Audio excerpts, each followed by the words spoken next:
Mesdames et messieurs, chers sociétaires, c'est peu de dire que nous venons de traverser une année 2020 singulièrement compliquée et difficile pour toutes et tous. Encore aujourd'hui, nos conditions de vie personnelles et professionnelles ne sont pas revenues à la normale, et j'ai ce soir une pensée particulière pour toutes les personnes qui ont été touchées par cette pandémie.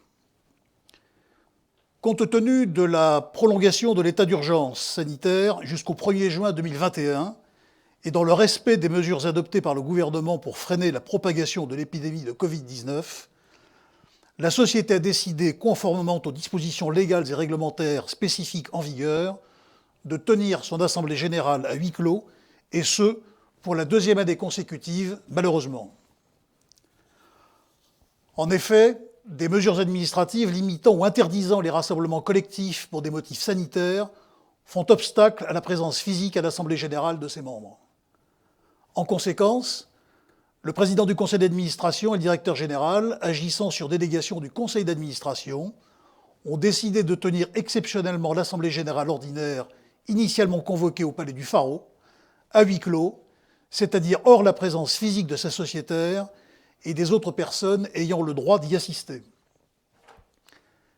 Cette assemblée a donc lieu à l'auditorium du site central de Marseille, au 247 avenue du Prado.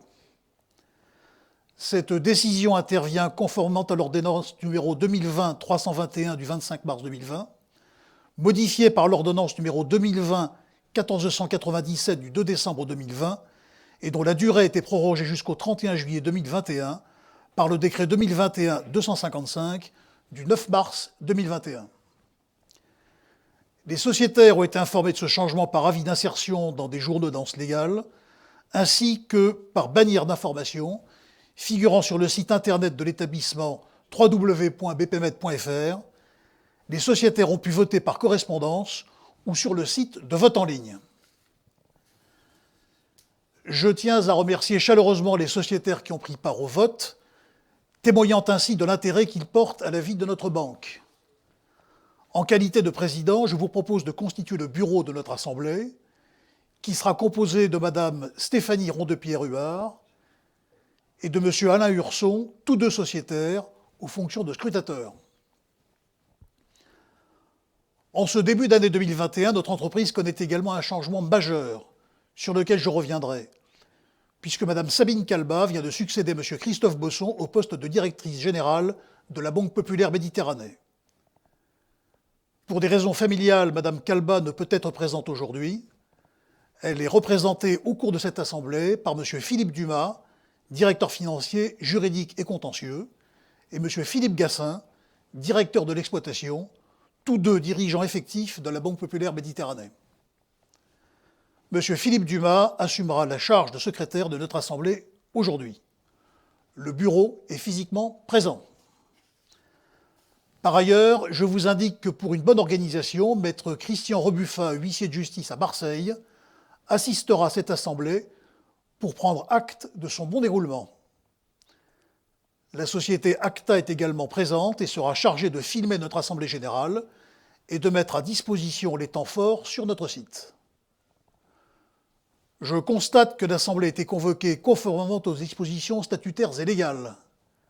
Chaque sociétaire a reçu un avis de convocation contenant l'ordre du jour et les résolutions qui seront soumises au vote aujourd'hui. Je précise que le capital pris en compte pour la tenue de l'Assemblée générale s'élève à 639 949 369 € et qu'il est constitué de 39 996 835 parts sociales à 16 €, chacune d'elles représentant une voix. Le capital total représente 39 996 835 voix, sur lesquelles, d'après la feuille de présence, 9 701 888 voix sont présentes ou représentées, ou résulte de vote par correspondance, soit un quorum de 24,26%. Les sociétaires présents ou représentés dans cette Assemblée ou ayant voté par correspondance détiennent plus de 20% du capital social. Le quorum prévu par l'article 35 des statuts, c'est-à-dire le quorum du 5e départ ayant droit de vote concernant les assemblées générales ordinaires, est donc largement atteint et l'Assemblée peut valablement délibérer. Je dépose sur le bureau de l'Assemblée les documents relatifs aux droits de communication des sociétaires, qui comprennent notamment la feuille de présence, une copie de la lettre de convocation adressée aux sociétaires, aux commissaires aux comptes, au CSE, et un exemplaire du journal contenant l'avis de convocation, avec l'information des sociétaires sur le huis clos.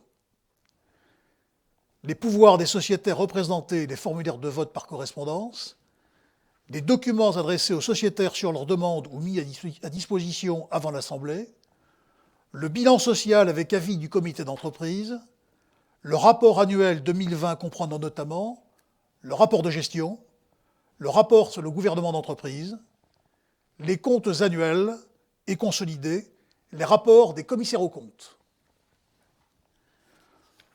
L'ordre du jour, l'exposé des motifs et les projets de résolution soumis à l'Assemblée. L'ensemble des documents et renseignements prévus par les dispositions légales et réglementaires en vigueur a été tenu à la disposition ou adressé aux sociétaires conformément aux textes applicables. Il a été tenu une feuille de présence qui a été signée par les sociétaires présents, agissant en leur nom personnel ou comme mandataires. Je précise qu'aucun sociétaire ne dispose, tant à titre personnel qu'à titre de mandataire, d'un ensemble de voix excédant 0,25% du nombre total de droits de vote attachés aux parts.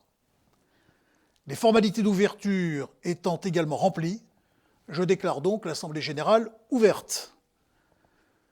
Je rappelle que la présente Assemblée est appelée à délibérer sur l'ordre du jour suivant. Rapport de gestion du conseil d'administration et rapport des commissaires aux comptes sur les comptes sociaux et sur les comptes consolidés de l'exercice 2020. Approbation des comptes sociaux et approbation des comptes consolidés au titre de l'exercice 2020. Affectation des résultats de l'exercice 2020. Quitus au conseil d'administration. Fixation et mise en paiement de l'intérêt versé aux parts sociales. Rapport spécial des commissaires aux comptes sur les conventions visées à l'article L. 225-38 du Code de commerce. Constatation du capital au 31 décembre 2020. Fixation du montant des indemnités compensatrices allouées aux membres du conseil d'administration. Consultation sur l'enveloppe globale des rémunérations de toute nature versées aux dirigeants et catégories de personnel visées à l'article L. 511-71 du Code monétaire et financier durant l'exercice clos au 31 décembre 2020. Ratification de la nomination d'un censeur et pouvoir en vue d'effectuer toutes les formalités de publicité et autres prescrites par la loi. Lors de cette assemblée, nous ferons un focus sur la gouvernance, sur les faits marquants commerciaux de l'exercice, sur les résultats de la Banque populaire Méditerranée sur l'année 2020, ainsi qu'un point sur la situation actuelle et les perspectives. Par la suite, M. Philippe Dumas et Philippe Gassin répondront aux questions de nos sociétaires formulées par écrit. Nous passerons enfin au vote des 9 résolutions inscrites cette année à l'ordre du jour. Mais avant d'ouvrir cette assemblée, je voudrais vous présenter Sabine Calba, qui nous a rejoint le 1er avril dernier en tant que directrice générale de la Banque populaire Méditerranée. Sabine a passé toute sa carrière au service des banques populaires et avant de prendre ses nouvelles fonctions, elle a accompli un parcours professionnel particulièrement complet et réussi en banque régionale, puis au plan national. Je suis certain qu'elle continuera à œuvrer à la poursuite de la belle trajectoire de notre Banque populaire Méditerranée et qu'elle lui donnera un nouvel élan. Je voudrais également saluer le travail réalisé par Christophe Bosson, qui a su fixer et tenir un cap ambitieux pour faire de notre jeune Banque populaire Méditerranée ce qu'elle est aujourd'hui. Christophe poursuit désormais son parcours dans notre groupe en tant que directeur général de la Banque populaire Occitane, et nous lui souhaitons une pleine et entière réussite dans son nouveau poste. Il est temps maintenant de déclarer ouverte l'Assemblée générale 2021 de la Banque populaire Méditerranée. Avant de donner la parole à Philippe Gassin et Philippe Dumas, je souhaiterais vous préciser les points de gouvernance suivants. Tout d'abord, tous les éléments du rapport de gestion et du rapport sur le gouvernement d'entreprise se trouvent dans le rapport annuel d'activité de la banque. Le rapport de gestion décrit le contexte de l'activité de la banque, la déclaration de performance extra-financière et l'organisation du contrôle interne de l'établissement. Ce document est à disposition de nos sociétaires sur le site internet de la banque pour un plus ample exposé. Sur la gouvernance, le conseil d'administration s'est réuni régulièrement et à 10 reprises sur l'exercice 2020, principalement à distance. Les différents sujets examinés en conseil sont détaillés dans le cadre du rapport sur le gouvernement d'entreprise. L'an dernier, nous avons enregistré le départ de messieurs Micheline Meyer et Alain Picmal, atteints par la limite d'âge statutaire. Depuis octobre 2020, notre conseil s'est enrichi de la présence de M. Georges Linares, vice-président de l'Université d'Avignon, nommé par le Conseil en qualité de censeur. Sa nomination est soumise à la ratification de notre Assemblée générale.